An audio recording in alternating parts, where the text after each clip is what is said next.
지으신 이가 하나님, 나를 부르신 이가 하나님, 나를 보내신 이도 하나님, 나의 나 된 것은 다 하나님 은혜라. 나의 달려갈 길 다가도록 나의 마지막 호흡 다하도록 나로 그 십자가 함께 하시니 나의 나 된 것은 다 하나님 은혜라. 한량없는 은혜, 갚을 길 없는 은혜, 내 삶을 애워싸는 하나님의 은혜. 나 주저함 없이 그 땅을 밟은 도 나를 붙드시는 하나님의 은혜. 한량없는 은혜, 갚을 길 없는 은혜, 내 삶을 애워싸는 하나님의 은혜. 나 주저함 없이 그 땅을 밟은 도 나를 붙드시는 하나님의 은혜. 나를 붙드시는 하나님의 은혜.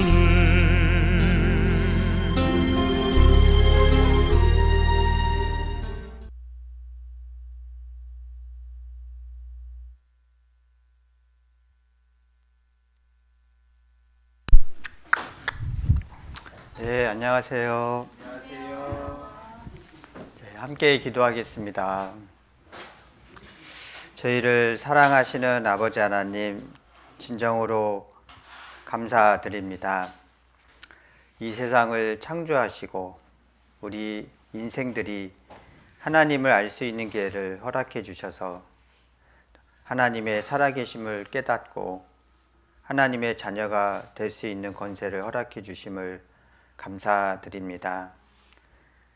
저희들 말씀을 듣고 죄를 용서받고 하나님 앞에 주의 말씀을 따라 살아가는 주의 백성이 되었습니다.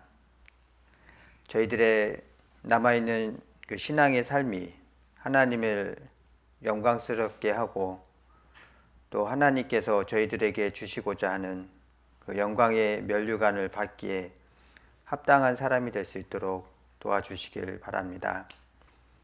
오늘 이렇게 수요일을 맞이해서 함께 말씀을 배우러 온 우리 농선부 형제 자매님들, 또 하나님께서 은혜로 채워주시고 또한 합당한 말씀으로 이끌어 주셔서 주님의 뜻을 위해 살아가는 생애가 될 수 있도록 도와주시길 바랍니다.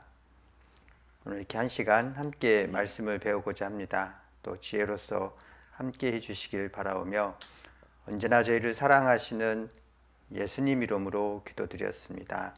아멘.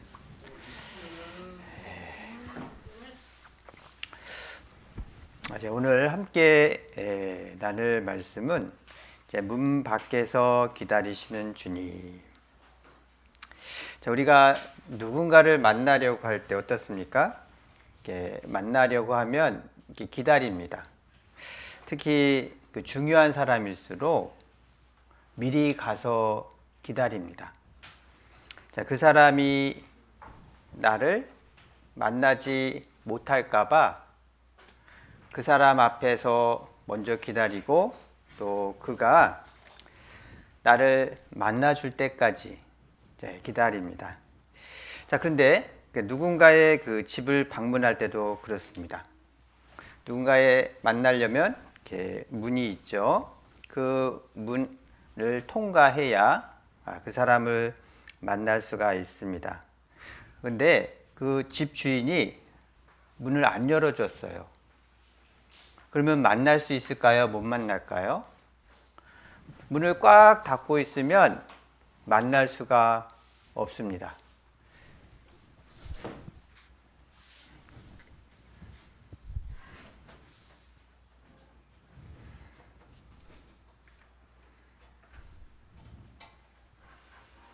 자, 만날 수가 없죠. 예. 대신에 문을 안 열어주면 내가 억지로 그거를 문을 열고 들어가면 강도라고 하는 거예요. 그러면은 그 사람은 나쁜 사람이 되는 거죠. 그래서 주인이 문을 열어줄 때까지 기다리는 것은 우리가 누구를 만날 때 꼭 필요한 모습입니다. 이것처럼 우리의 목자 되시고 우리를 구원해 주신 예수님도 억지로 우리 마음 안에 들어오실 때 억지로 우리 마음의 문을 열고 들어오시는 것이 아니고 우리가 마음을 열고 예수님을 받아들일 수 있는, 예수님이 말씀해 주신 것을 내가 듣고 맞습니다, 인정하도록 우리 예수님은 우리가 마음을 활짝 열 때까지 기다리시는 분입니다. 강제적으로 문을 여는 분이 아닙니다. 강제적으로 우리 마음에 들어오시는 분이 아닙니다. 예수님은 양의 목자이기 때문에 양의 우리로 들어올 때 문을 열고 양의 무리로 들어갑니다. 억지로 담을 넘거나 억지로 무엇을 하게 하시는 분이 아닙니다. 우리가 예수님, 그분과 동행하는 것, 예수님의 뜻을 받아들이고 사는 모습을 문을 열고 예수님을 받아들인다, 예수님의 교훈을 받아들인다라는 뜻이 있습니다. 예수님은요, 우리가 마음의 문을 열 때까지 두드리시는 분이에요. 예수님은 우리가 하나님의 말씀을 이렇게 듣고 내가 그 뜻대로 살아가겠습니다, 내가 그 뜻대로 믿겠습니다 라고 마음을 가질 때까지 기다리시는 분입니다. 억지로 이렇게 마음을 주장하시는 분이 아니라는 거죠. 자, 우리가 우리 인생 속에서 예수님이 내 마음 안에 들어오셔서 내 마음에 가장 높은 자리, 가장 으뜸이 되는 자리에 앉혀 놓으셔야 돼요. 그래서 예수님이 하시는 말씀과 예수님이 가자고 하는 길을 따라가야 되는 사람이 되어야 합니다.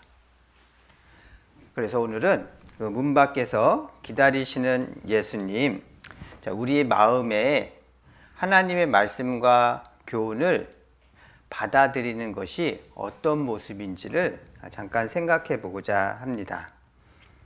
누군가를 만나려면 문을 열어야 돼요. 그래야 만날 수 있는 거예요. 우리도 예수님을 만나려면, 예수님의 교훈을 받아들이려면 그 마음의 문을 열고 예수님의 교훈을 듣고 믿으려는 마음을, 받아들이려고 하는 마음을 가져야 되는 거죠. 그래야 서로 함께 같은 길, 또 같은 뜻을 가질 수가 있는 것입니다.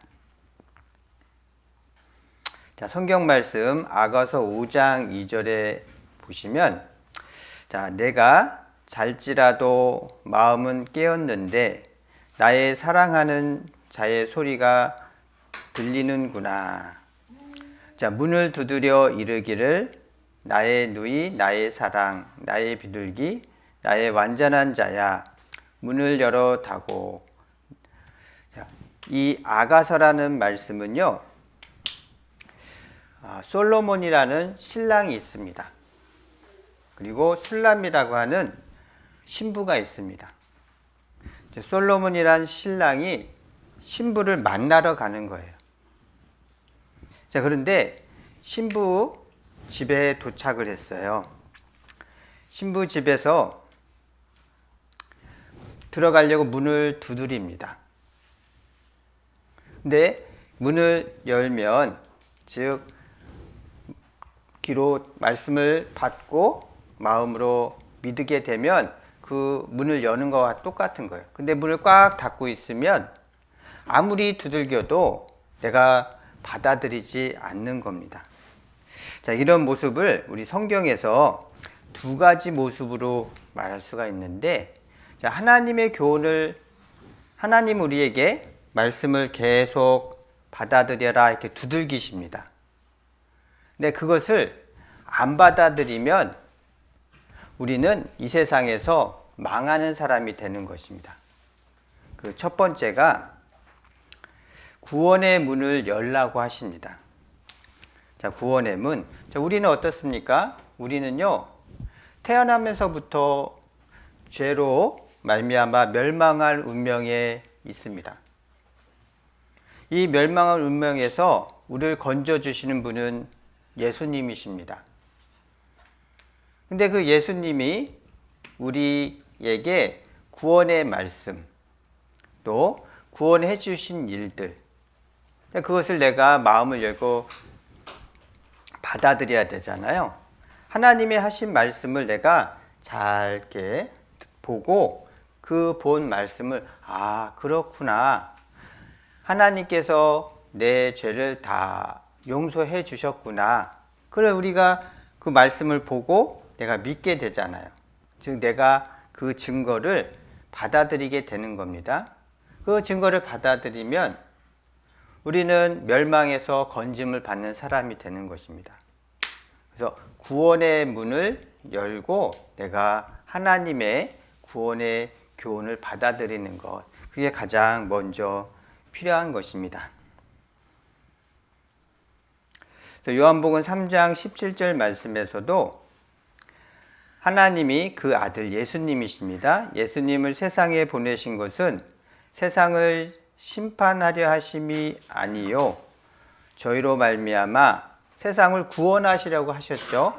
예수님이 우리 죄인들을 구원하시려고 오셨습니다. 그러면 예수님이 구원하시는 일을 하셨는지 안 하셨는지를 내가 확인하고 받아들이면 우리는 구원 얻은 사람, 예수님의 교훈을 받아들인 사람이 됩니다. 근데 그를 믿지 않는 사람들이 있잖아요.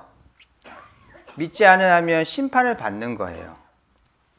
자, 믿지 아니하는 자는 하나님의 독생자의 이름을 믿지 아니함으로, 받아들이지 아니함으로 그 증거를 보고 안 믿었어, 안 믿을래, 그러면은 안 받아들이는 거예요. 문을 꽉 닫는 거예요.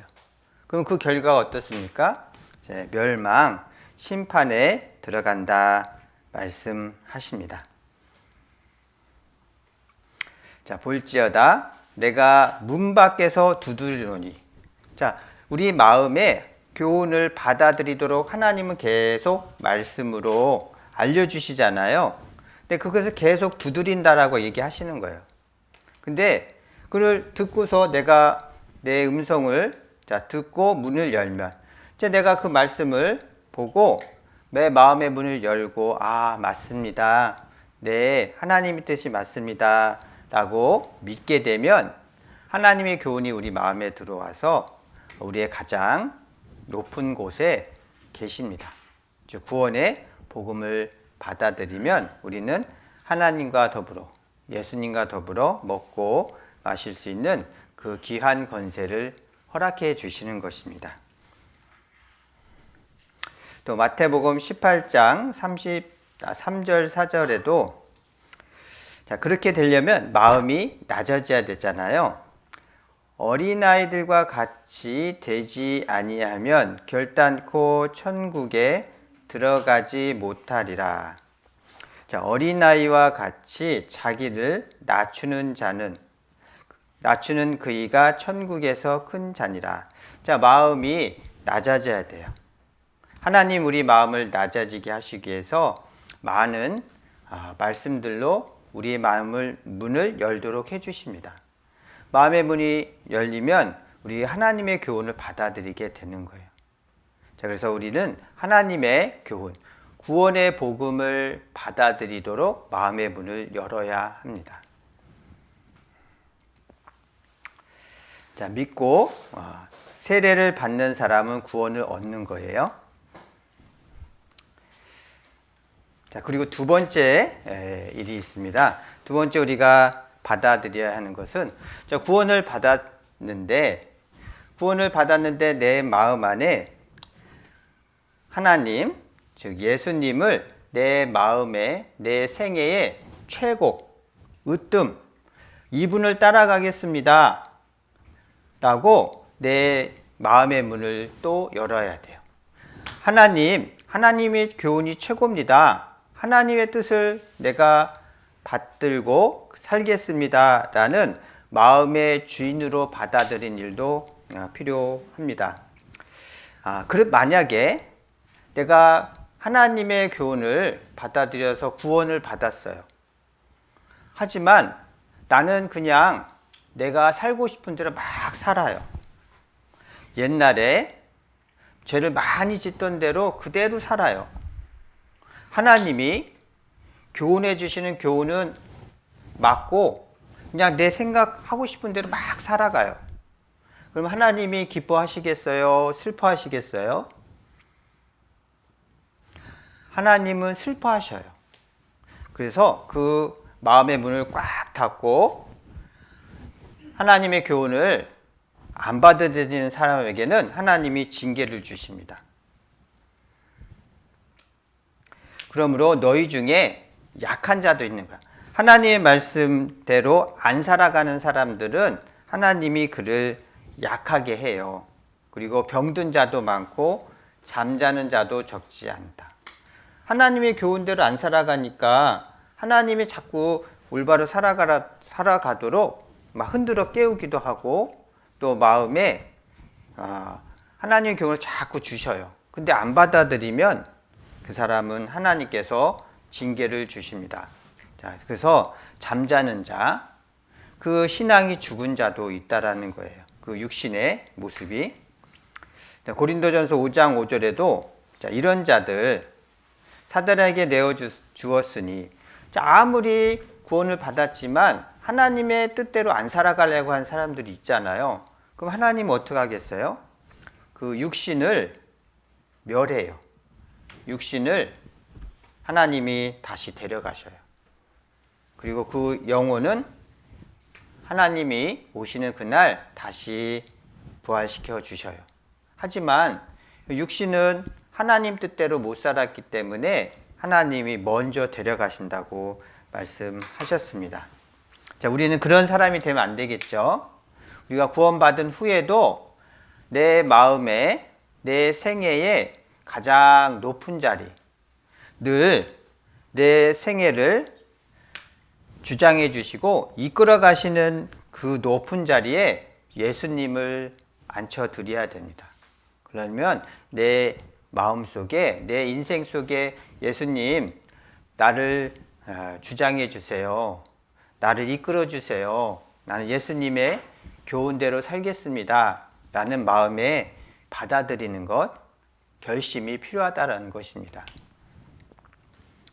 자, 그러한 모습을 성경 아가서 아까 읽었던 5장의 말씀에 솔로몬과 그의 신부되는 술라미 여인 간의 그 관계를 통해서 마음속에 주인으로 예수님을 받아들인 것이 중요하다라는 것을 말씀을 해주셨습니다.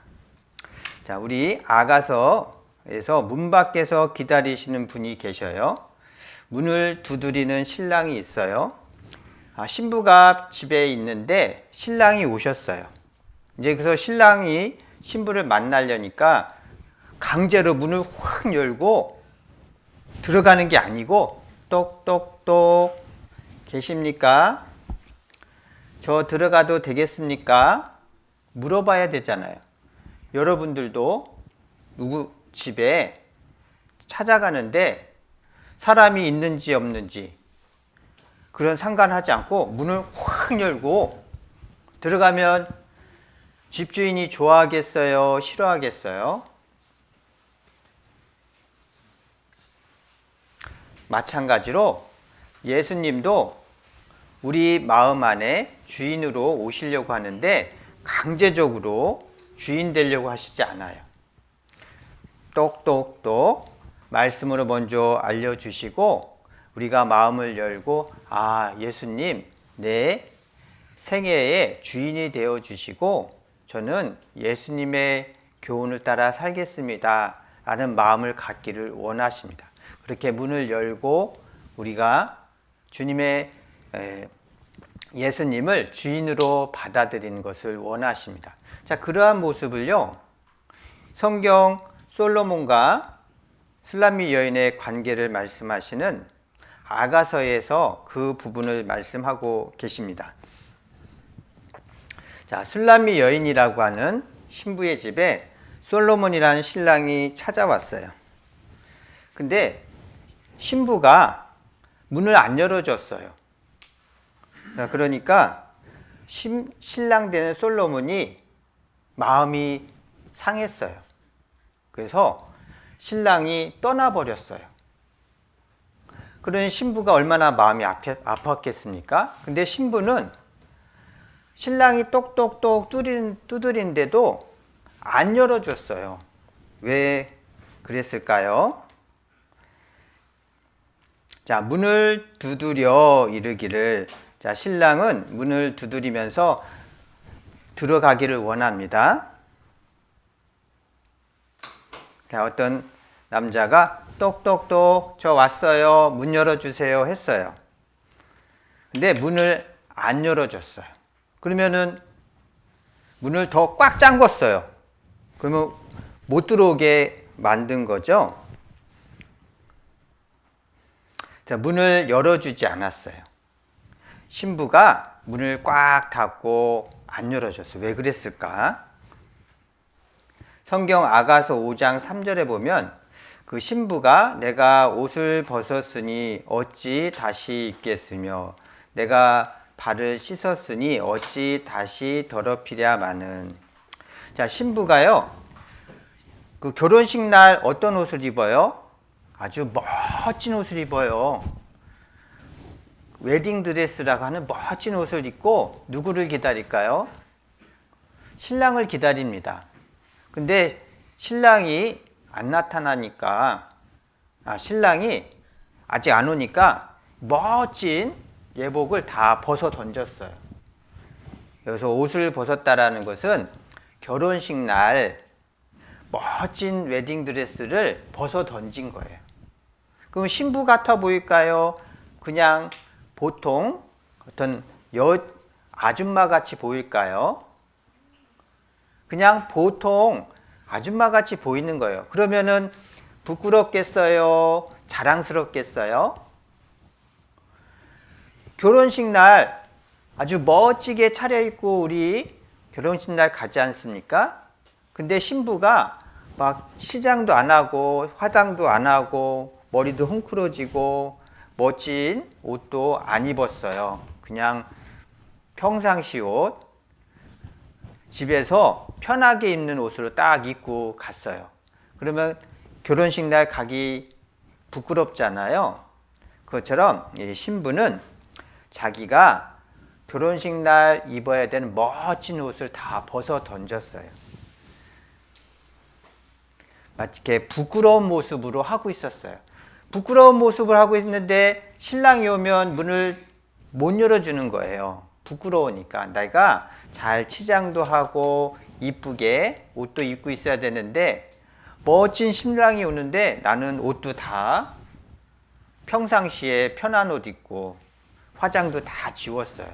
그럼 안 만나고 싶은 거예요. 즉 부끄러운 모습을 하고 있으니까 신랑을 맞아주질 못했습니다. 네, 부끄러우면 안 나가고 싶죠. 아우 부끄러워. 화장도 다 지웠네. 자, 고린도후서 4장 2절에 보시면 숨은 부끄러운 일이 있어요. 내가 숨은 남들한테 보여주기 부끄러운 일을 하고 있어요. 그러면 우리가 떳떳하게 누구를 만날 수 있습니까? 못 만나는 거예요. 자, 우리가 그리스도인으로서 구원받은 사람으로서 부끄러운 일을 하고 있습니다. 마치 이렇게 하고 있었어요.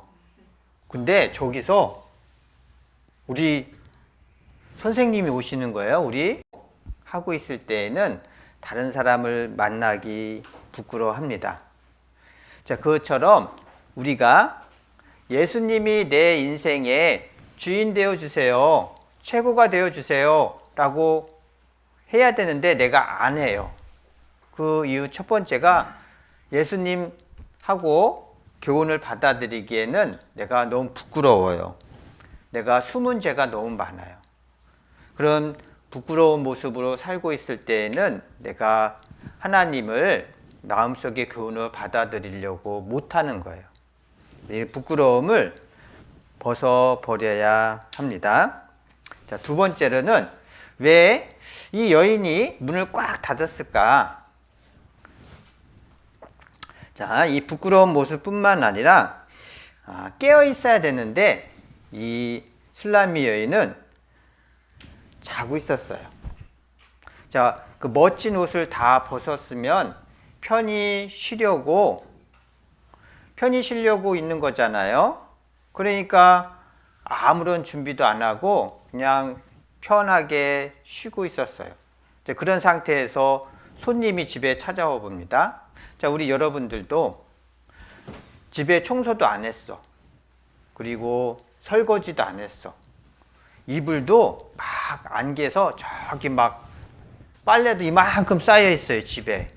근데 똑똑똑 아주 높은 손님이 찾아오려고 합니다. 그러면 문을 열어줘요? 활짝 열어주겠어요? 문을 꼭 닫고 있어요? 문을 꽉 닫고 들어오면 안 돼. 들어오면 창피해. 똑같은 거예요.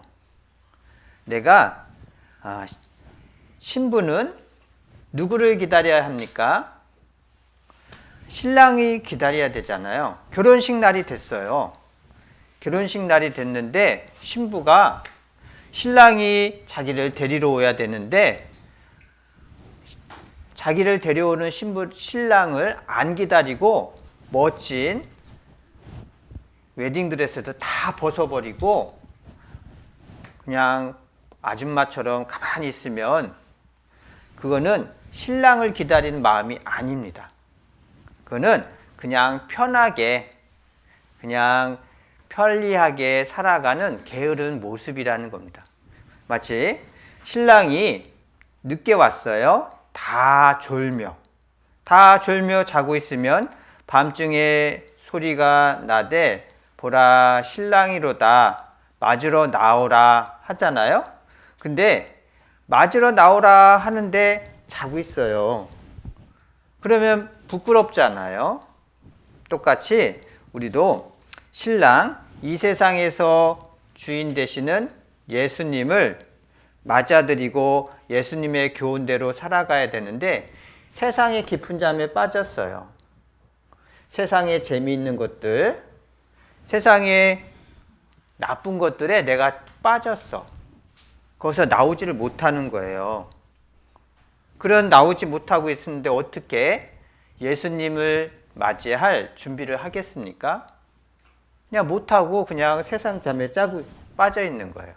그러면 예수님이 똑똑똑 이제 내가 너희 주인이 되어서 살고 싶다 한데 마음 문을 또 꽉 닫고 있는 거예요. 세상 잠에 빠져 있는 사람들은 예수님을 주인으로 맞이하기를 싫어합니다. 자, 이렇게 잠들어 있으면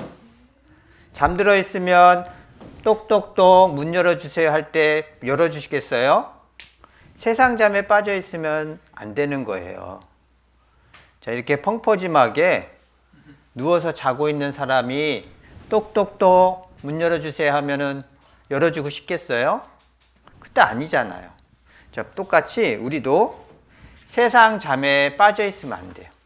세상 잠이 무엇일까요, 여러분? 여러분들, 내가 하나님의 뜻과 교훈을 받아들이고 사는 것보다 세상에서 더 재밌는 것들을 더 좋아해요.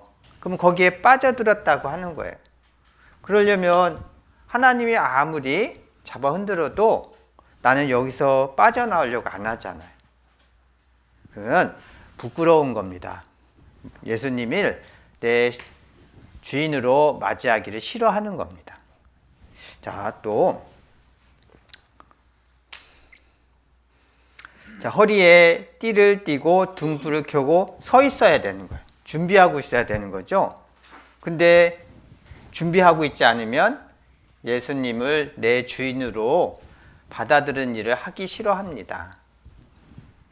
너희는 마치 주인이 혼인집에서 돌아와 문을 두드리면 곧 열어주려고 기다리는 사람과 같이 되어야 합니다. 우리 형제 자매님들은요, 예수님이 오신다고 하는 많은 징조들을 보잖아요. 그 징조들을 볼 때 곧 예수님 오세요. 예수님, 이제 예수님의 주인으로 모시고 살겠습니다. 라는 마음을 가질 수 있도록 하셔야 합니다.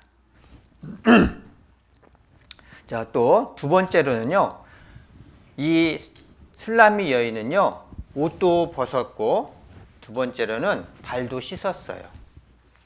자, 발을 씻었다. 무슨 뜻일까요? 발을 씻고 있으면 편히 쉬는 거잖아요. 아무 일도 하기 싫은 거예요. 여러분들 밖에서 열심히 일을 했습니다. 집에 와서 쉬려고 해요.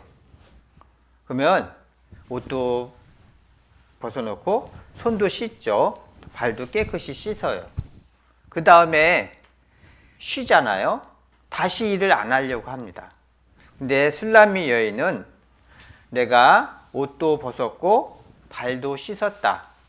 즉, 일을 하지 않으려고 그냥 편히 쉬려는 마음을 갖고 있습니다. 근데 신랑이 똑똑똑 두들기는 거예요. 아, 문 열어주세요. 그러면 어떻게 해야 합니까? 다시 옷도 입고 다시 신발도 신어서 네, 어서 오세요. 네, 내 마음의 주인인 되세요 하고 받아들이면 되잖아요. 근데 이제 나 옷도 다 벗어놓고 발도 씻고 손도 다 씻었으니까 다시 힘들게 다시 준비하지 않겠어. 나는 다시 준비하려니까 너무 귀찮아. 그냥 난 편하게 이렇게 살고 싶어. 자, 그런 생각을 하는 모습이 있다는 것입니다. 자, 분명히 우리 시대에는요, 하나님의 교훈이 다른 어느 때보다 많이 이루어졌습니다. 예수님이 다시 오신다고 한 그 시기가 너무 가까웠습니다. 많은 징조들이 예수님이 곧 오실 것이다 라는 것을 보여줍니다. 여러분, 겨울입니다. 지금은 1월달인데 비가 내렸어요. 여러분, 1월달에는 눈이 많이 내려야 되지 않습니까? 근데 눈 대신에 비가 내렸어요.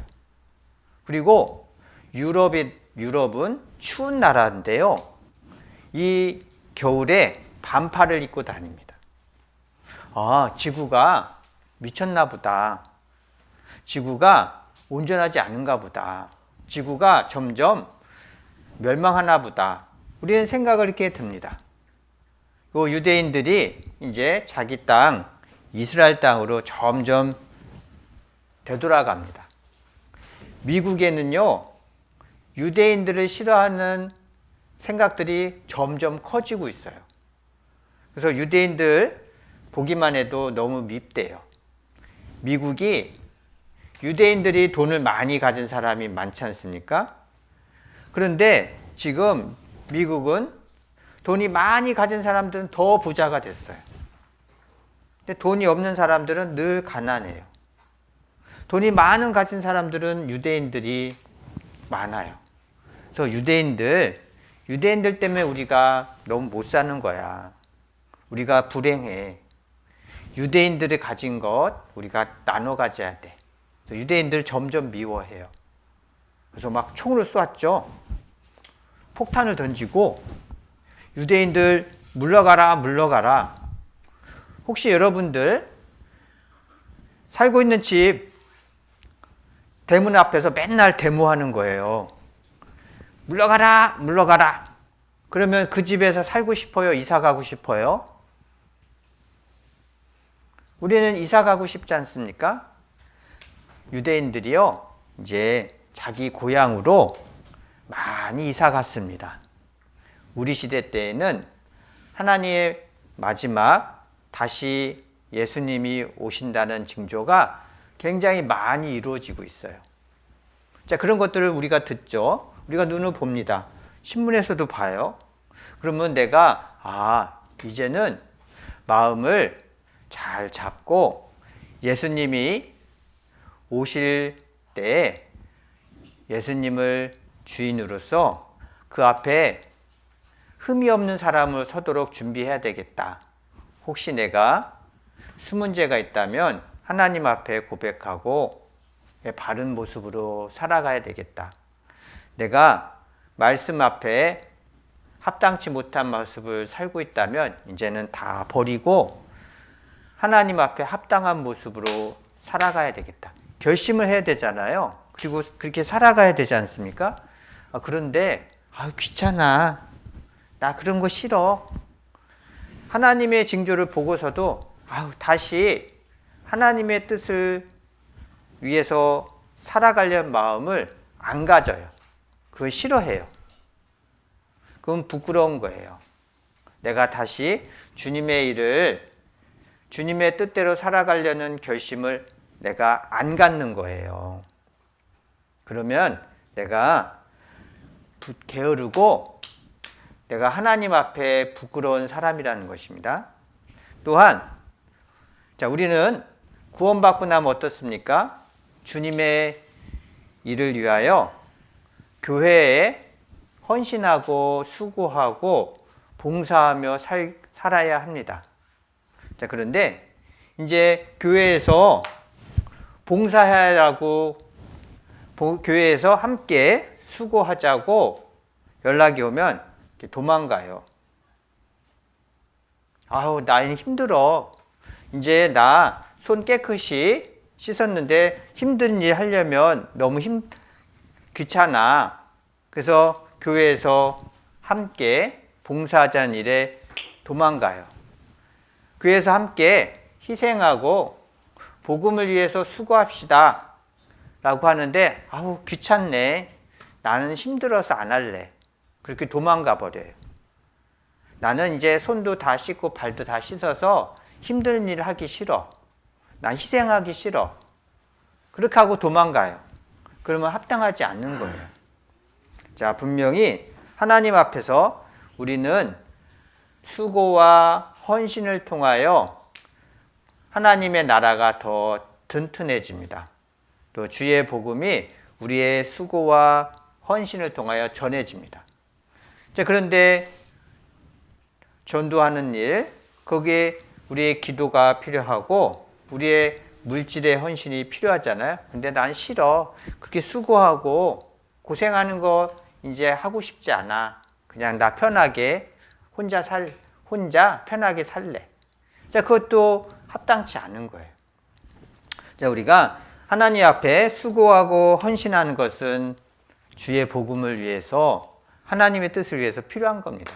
근데 이제 나 다 손 깨끗이 씻어서 뭐 들어온 거 힘든 거 하기 싫어, 그런 마음을 갖는 것은 하나님 앞에 합당치 않은 것입니다.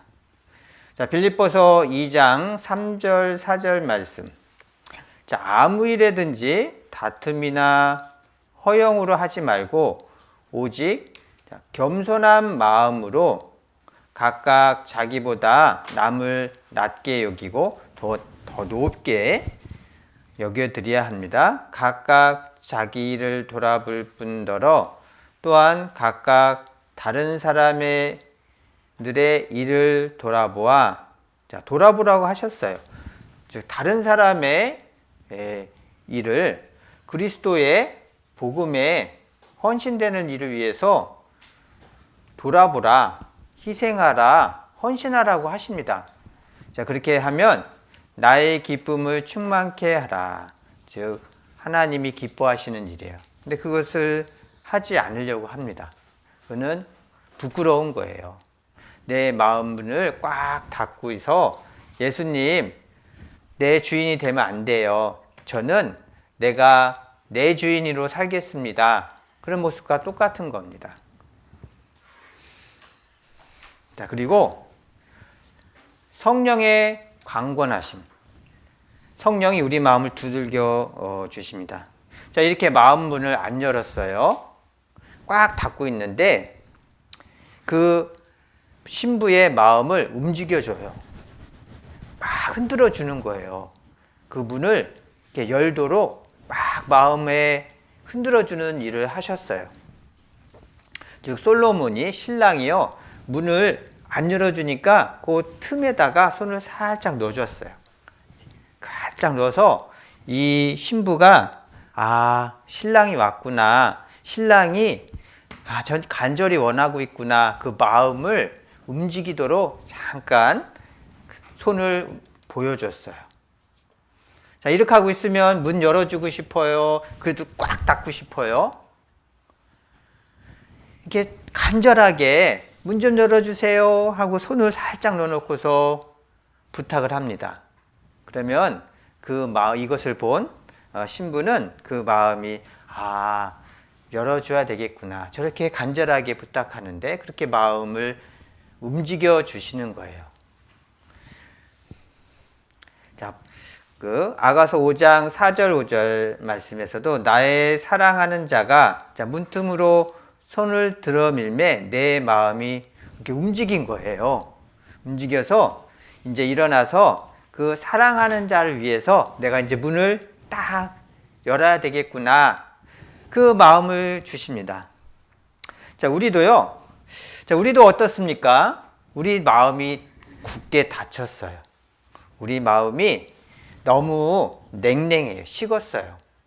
자, 그런데 성령님은 우리 마음 속에서 우리가 마음이 꽉 닫혀 있고 냉랭할 때라도 나를 위해서, 하나님의 그 성령은 나를 위해서 기도해 주고 계십니다.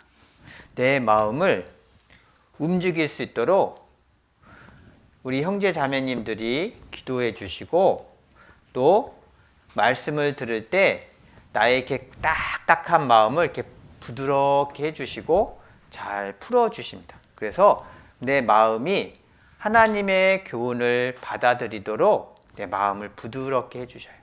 내 마음을 열어주려고 성령이 역사하십니다. 자, 우리가 어떻습니까?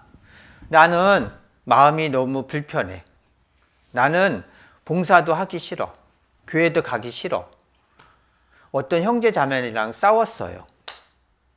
그래서 내 마음이 너무 무거워요. 나 이제 교회 안 가. 그렇게 하고 있는데 누군가 전화했어요. 전화해서 우리 함께 교회 갑시다. 무슨 어려운 일이 있었어요. 그랬었군요. 들어주고 얘기해주고 함께 식사도 하면서 마음을 이렇게 풀어주는 경우가 있잖아요. 자, 그러면 내가 이제 교회도 가고 교제도 하고 내가 누구를 미워했으면 그 미워한 것도 이제 미워하지 말아야지. 나 이제 잘해야지. 그런 결심을 갖게 해주시잖아요. 마찬가지예요. 우리가 마음이 꼭 꽉 닫혀 있을 때도 하나님은 그 성령을 통하여 우리 마음을 자꾸 열어주시도록 이제 말씀과 교제로 우리 마음을 부드럽게 해주시고 있어요. 자, 로마서 8장 26절 말씀에서도 보면, 자, 이와 같이 성령도 우리는 연약해요. 우리는 뭐 화나는 일 있으면 막 화가 확 나잖아요. 자, 그런데 우리의 연약함을 돕고 계셔요. 자, 우리가 마땅히 빌 바를 알지 못하나 오직 성령이 말할 수 없는 탄식으로 우리를 위하여 기도해 주시고 계세요. 우리 형제 자매님들이 나를 위해서 기도해 주시고요. 하늘의 아버지가 내가 마음이 너무 딱딱할 때 그 마음을 풀어주시려고 기도하고 계셔요. 자, 마음을 감찰하시는 이가 성령의 생각을 아시나니 이는 성령이 하나님의 뜻대로 성도를 위하여 간구하십니다. 자, 성도를, 우리 형제 자매님들 위해서 하나님이 기도하고 계셔요. 또한 우리 형제 자매님들이 나를 위해서 기도해 주고 계셔요. 내가 하나님 앞에 바로 살기를 원하고 계셔요. 내가 하나님의 교훈을 받아들이고 하나님의 자녀로서 온전히 살아가기를 하나님은 기도해 주고 계셔요. 또 우리 형제 자매님들이 기도해 주고 계세요. 자, 그러니까 우리 마음 움직여 주는 거예요. 내가 주님의 교훈대로 살도록 우리 마음을 하나님은 움직여 주고 계십니다. 자, 저희가 서로 말하되 길에서 우리에게 말씀하시고 우리에게 성경을 풀어 주실 때에 우리 속에 마음이 뜨겁지 아니하더냐. 자, 성경을 풀어 주실 때 우리가 말씀을 잘 보고 들어보세요. 그러면 내 마음이 이제 뜨거워져요. 주님 감사합니다. 주님의 교훈대로 살고 싶습니다. 그 말씀을 읽을 때 하나님이 나에게 주시는 교훈이라 생각하셔야 돼요. 말씀 한 구절 한 구절 나를 위해서 해주신 말씀이라고 우리는 보고 또 받아들이게 됩니다. 그러면 내 마음이 점점 뜨거워져요. 내가 닫힌 마음이 점점 열리게 해주십니다. 자, 근데 주의해야 될 게 있어요. 자, 이 술람미 여인이 문을 열었는데 신랑이 가버렸어요. 문을 열었는데 아무도 없는 거예요. 아무도 없이 내가 찾고 기다리던 신랑이 없어졌어요. 내가 나의 사랑하는 자를 위하여 문을 이렇게 열었지 않습니까? 문을 열었는데 안 계신 거예요. 그가 벌써 가버렸어요.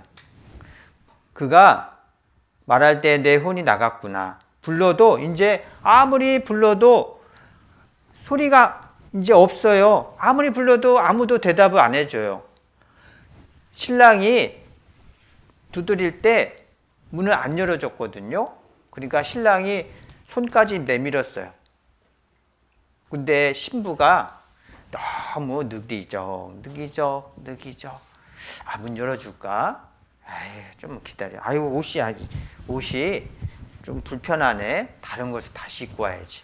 느끼죠. 천천히 갔어요.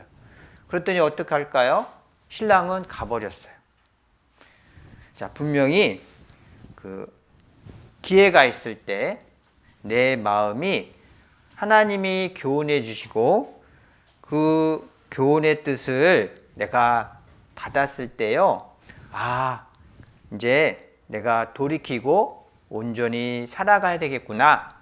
바로 즉각적으로, 즉시 내 마음이 움직였을 때 즉시 순종해야 합니다. 즉시 순종하지 않으면 그 기회가 날아가는 거예요. 한번 지나간 기회는요, 다시 붙잡을 수 없는 것입니다. 근데 이 신부는요, 신랑이 똑똑똑 두드리고 손까지 문틈에 넣어서 마음을 움직이게 할 때요, 바로 순종했어야 돼요. 근데 순종하지 않았어요. 그냥 느긋하게 기다리다가 갔더니 신랑이 벌써 가버린 것입니다. 자, 하지만 예수님을 쫓던 제자들, 그 중에 시몬이라는 제자와 안드레라는 제자가 있었어요. 두 명은요, 예수님이 바닷가에서 그 두 사람을 불렀어요. 자, 이제 나를 따라오거라. 예수님이 말씀하셨을 때 그 말씀을 듣고, 네, 예수님, 바로 곧 자기의 그물을 다 버려두고 예수님을 쫓는 길을 따라갔습니다. 그래서 시몬과 안드레는요, 아주 예수님의 귀하게 쓰이는 제자가 되었어요.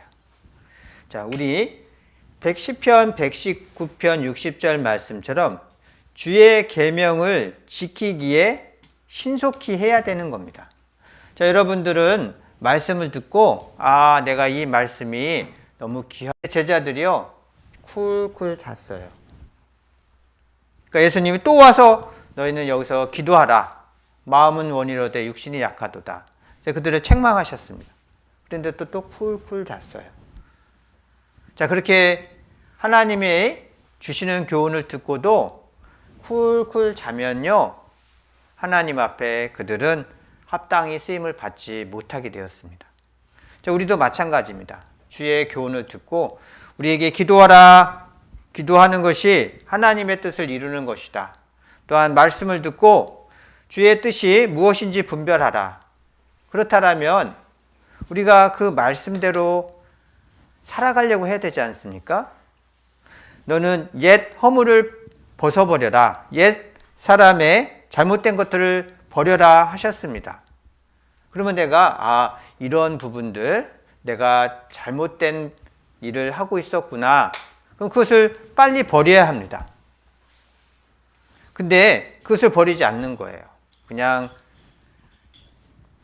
마음속에 계속 담아두는 거예요. 내가 필요할 때는 이쪽 편에 가서 이 세상의 헛된 것을 막 재미있게 즐겨요. 그리고 다시 하나님 교훈을 들으면 마음이 찔리잖아요. 그러면 다시 뭐 어떻게 해야 되지? 하고서 자꾸 망설여요. 그러면 주의 뜻을 위해서 살아가는 길을 자꾸 잊어버려요. 하나님의 교훈 안에서 축복받고 쓰임을 받는 일에서 자꾸 멀어지는 거예요. 그래서 주의 계명을 지키기에는요, 우리는 늘 신속해야 합니다.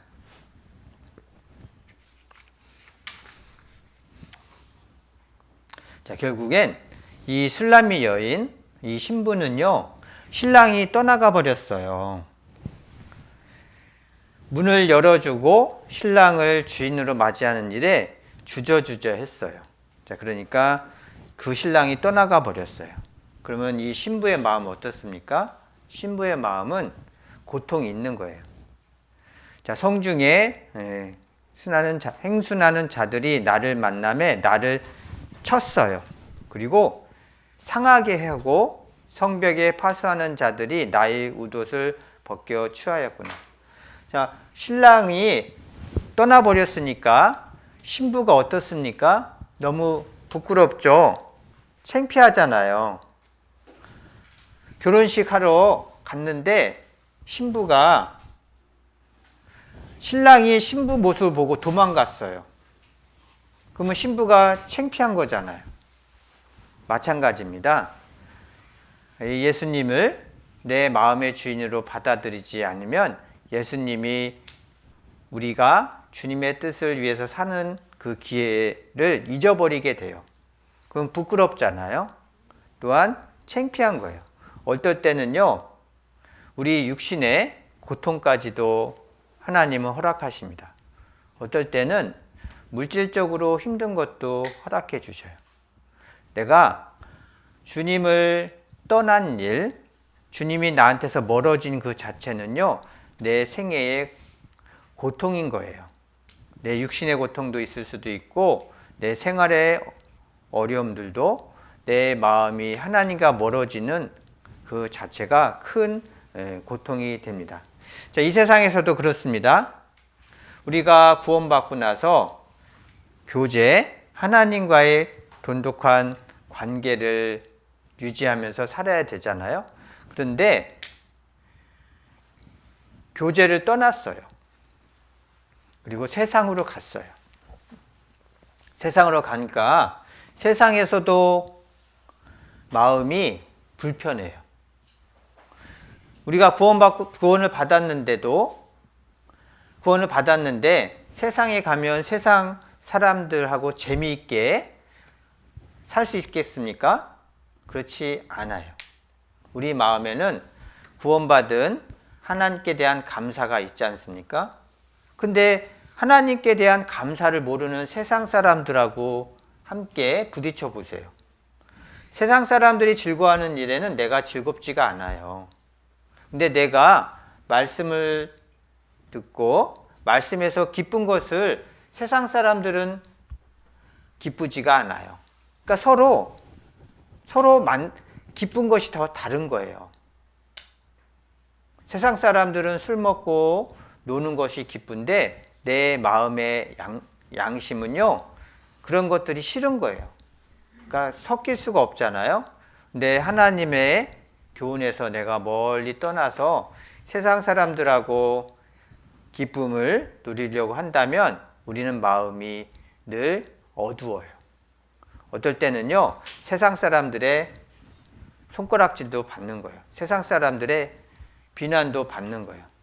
애매히 고난을 받을 것도 있는 것입니다. 자, 그런데 그런 마음에서 또 교회로 오면 어떻습니까?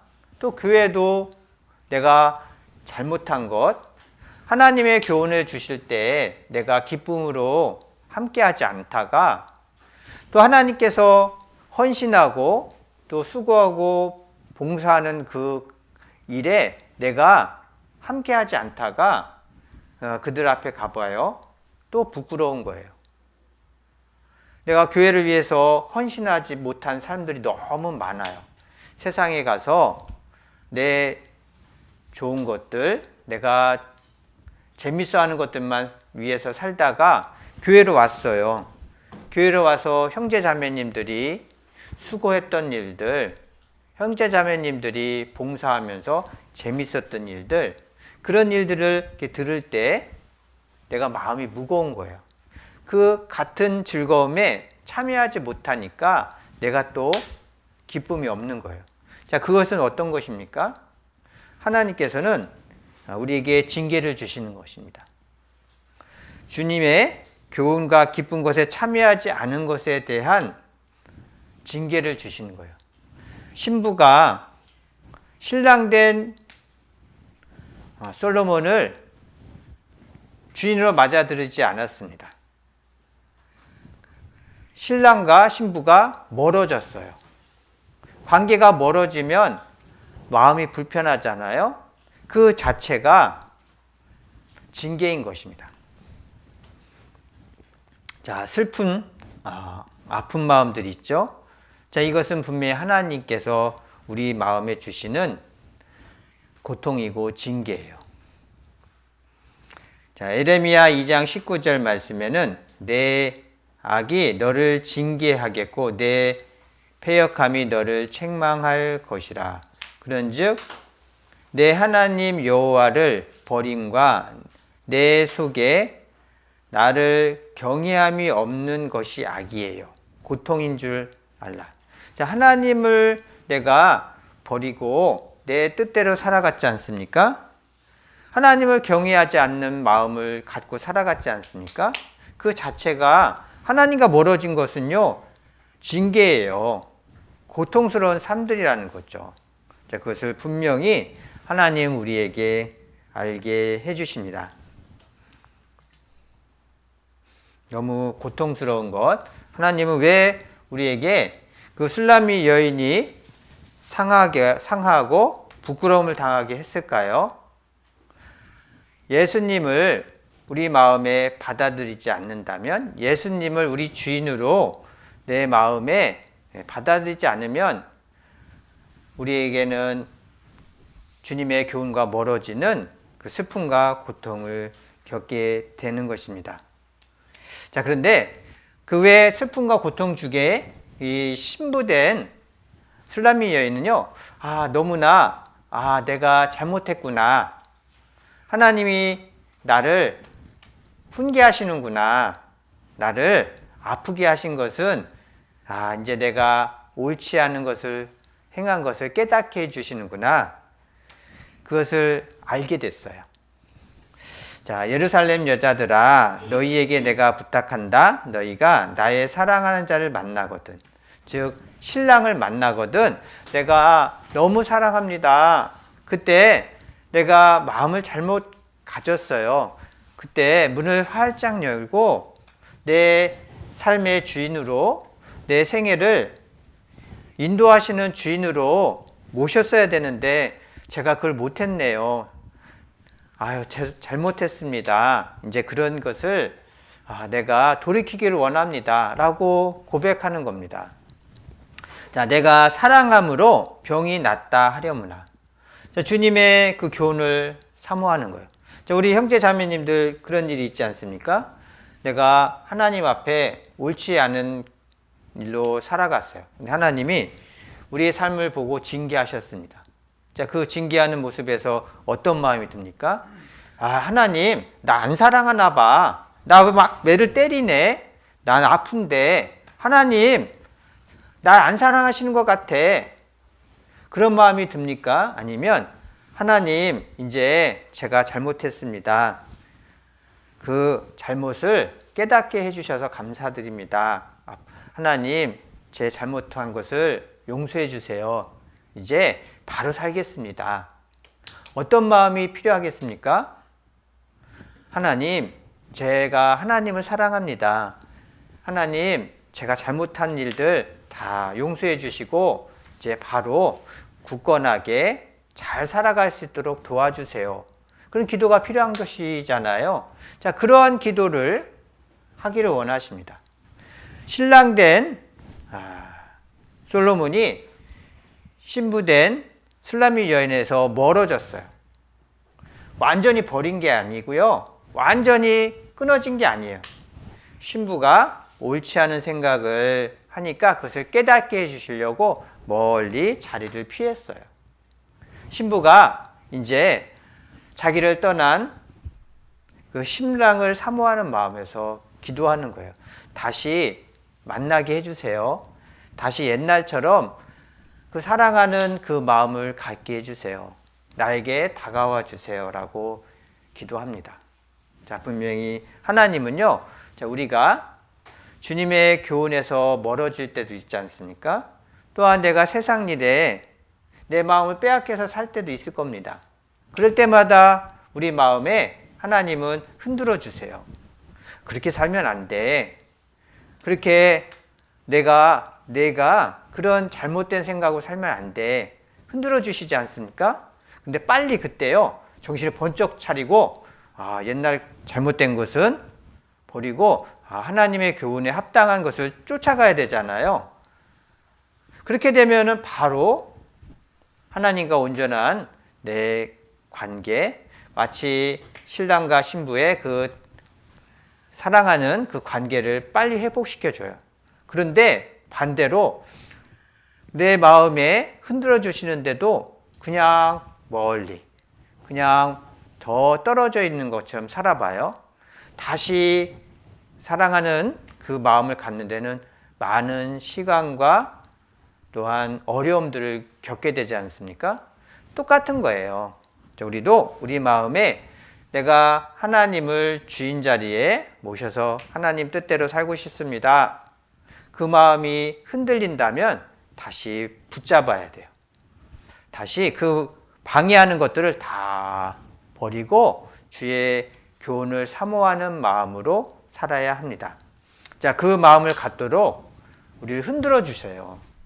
그리고 그 교훈을 갖도록 우리를 징계하실 때도 있는 거예요. 자, 돌이켜야 되는 거죠. 그런 내 마음을 흔들고 내가 주의 교훈에서 멀어졌다는 것을 깨닫게 흔드실 때는요, 잘못된 길을 가던 것을 이렇게 돌이켜야 돼요. 다시 하나님 앞에 바른 방향과 길로 돌이키는 마음을 가지셔야 합니다. 그래서 히브리서 12장 11절 13절 말씀해 보시면 자, 징계를 얘기하셨습니다. 그 마음이 멀어졌어요. 그 마음이 가까워지지 않았어요. 그렇다면 하나님이 징계를 내셔요. 깨닫게 해주십니다. 깨닫게 해주시면 그 당시에는 즐거워 보이지 않고 슬퍼요. 하나님이 징계 내리실 때 마음을 그 징계를 받는 우리 마음들은 아프지 않습니까? 자, 그 당시에는 아프고 힘듭니다. 하지만 그로 말미암아 우리 마음이 이제 교훈을 받게 되는 거예요. 교훈을 받게 되면 의의 평강한 열매를 맺나니. 자, 그러므로 우리는 피곤한 손과 연약한 무릎을 일으켜 세우고 너희 발을 위하여 곧은 길을 만들어 저는 다리로 하여금 어그러지지 않고 고침을 받게 하라. 자, 하나님이 우리에게 징계하신 이유가 있습니다. 왜 그렇습니까? 이제 멀어졌던 관계를 다시 가깝게 하려고. 사랑하는 관계가 점점 멀어졌지 않습니까? 그 관계를 다시 가까이 해서 신랑이 신부를 사모하는 마음처럼, 신부가 신랑을 사모하는 마음처럼 그 마음을 갖게 해주시려고 해요. 자, 우리의 마음은요, 마치 문과 같은 거예요. 우리가 문을 꼭 닫으면 아무리 하나님이 두들겨도 안 열어져요. 우리가 구원받을 때 마음 문을 활짝 열고 하나님의 교훈의 말씀을 듣고 내 마음에 믿었지 않습니까? 그러므로써 내 죄가 다 용서되었어요. 그것이 내 마음의 구세주로 받아들인 거죠. 이제 두 번째 일이 필요하다라는 겁니다. 두 번째 일, 구원받은 후에도요, 우리는 마음 문을 하나님을 위해서 활짝 열어놓아야 돼요. 하나님이 주시는 교훈의 말씀을 들었다면, 그 말씀을 내가 믿어야 되는 거예요. 내 것으로 받아들여야 돼요. 내가 받아들였다라면 그 말씀대로 살고자 하는 마음이 필요한 겁니다. 근데 우리 마음은, 육신은 어떻습니까? 하나님 교훈이 맞다라는 것을 알면서도요, 늘 하기 싫어요. 늘 게을러요. 늘 뒤로 미루어요. 그러면 점점 그 거리가 멀어지는 거예요. 하나님과 온전한 그 사랑의 관계가 멀어지는 거예요. 그때 하나님께서 우리에게 흔들어 주시는, 깨닫게 해주는 징계를 내리십니다. 자, 그럴 때 우리 마음이요, 나를 깨닫게 해주시는구나. 내가 옳지 않은 길에 가는 것을 하나님께 맡고 계시는구나. 그래서 이제 우리 마음을 이제 돌이켜야 되는 겁니다. 주님의 교훈을 더 가까이 하려고 하고 그 교훈대로 살려고 해보십시오. 내가 살지 못한다라면 하나님께 매달려서 기도하십시오. 하나님은 그 기도하는 자의 그 부르짖음을 하나도 잊지 않고 다 듣고 계십니다. 내가 주의 교훈에 합당하게 살기 위해서 기도하신다면요, 그건 다 듣고 계셔요. 자, 그렇게 해서 그 하나님과의 멀어졌던 길을 다시 가까이 해주십니다. 자, 그래서 오늘 이렇게 드린 말씀은 자, 두 가지를 우리는 받아들였습니다. 교훈을 받아들이면서 구원받았지 않습니까? 그렇다면 우리 인생에 남아있는 생애의 주인으로서도 예수님의 교훈을 늘 받아들여야 돼요. 그때 하나님은 기뻐하시고 온전한 그 교제의 관계, 돈독한 하나님과의 관계를 늘 유지시켜 주십니다. 혹시 그건에서 멀어졌다라면 하나님의 징계가 있는 거예요. 자, 그때도 하나님 우리를 옳은 길로 인도해 주시기 위해서 주시는 교훈이다라는 것을 늘 생각해 주시길 바랍니다. 자, 일어서다. 자, 분명히 우리는 하나님은 우리를 일어서 세우시기를 원하는 거예요. 네, 감사합니다. 그럼 제가 기도하겠습니다. 저희를 사랑하시는 아버지 하나님 감사드립니다. 이 세상에서 하나님의 자녀 삼아 주심을 감사드립니다. 또한 우리가 우리 인생애를 예수님의 교훈을 받아들이고 예수님의 교훈대로 살아가는 인생이 될 수 있도록 도와주시길 바랍니다. 우리 마음이 주님의 교훈에서 멀어진다면 그것을 깨닫게 해주시고 하나님의 교훈 안에서 살아갈 수 있도록 우리 마음을 더 흔들어 주시고 그에 합당한 교훈으로 이끌어 주시기를 원합니다. 주님 앞에 설 때에 부끄럽지 않은 모습으로 설 수 있도록 우리를 인도해 주시길 바라면서 언제나 저희를 사랑하시는 예수님 이름으로 기도드렸습니다. 아멘.